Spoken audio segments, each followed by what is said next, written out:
when I come back to payroll and I come to active payroll cycle, there is another section that says work expenses, where employees can raise expenses to the company for reimbursements. They can either upload the bill or start without a receipt. Choose the category, maybe airfare. Whether there's a client associated, they can always create one from here, add a description, add the amount, and just submit the request. So that's about your work expenses. And the same has a dedicated section over here where you'll get to see it. Right now, it's still not added to payroll. So I can either, as a super admin, reject or add it to payroll. So that's still pending here. And then how do we configure the categories? In settings, you have work expenses. Here you can go ahead and create the categories. Again, it's super simple. Just name it, add a bit about the policy, and save it. Further, if you're also giving expenses towards mileage, you can add the mileage rate per kilometer here, enable it, and click on save so that you can pay them accordingly. Next, you have your work expense report. Again, this is going to be visible in bulk. You get to see the raised request. If you have a workflow that is associated with this, it will typically come into pending. But right now, because I don't have a workflow, it's come into approved.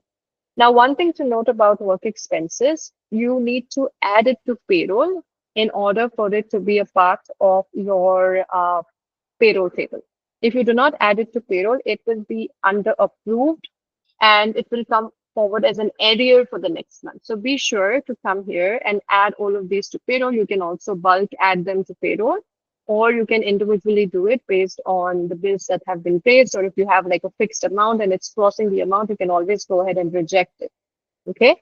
And once added to payroll, you don't have to do anything. Once you close the month, it will automatically be marked as settled. Once you submit a transaction, like these have been marked as settled. Okay. So the rejected ones again will be visible here, and you can also obviously create an expense for any employee who has raised it, and employees also can do it from their own end from the application.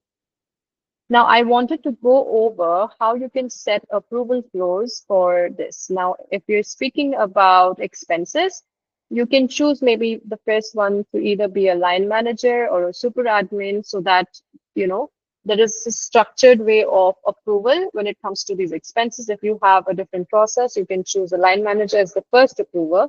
And only if the line manager approves will it come to the super admin for the second approval. So based on how your policy is or how your hierarchy is, you can always set this up and update the approval flow. Similarly, you can do this for your payroll transaction. So once the payroll table is ready and the transaction is submitted, if you want intervention from multiple teams or multiple people for approval, you can set the approval flow accordingly based on your requirement.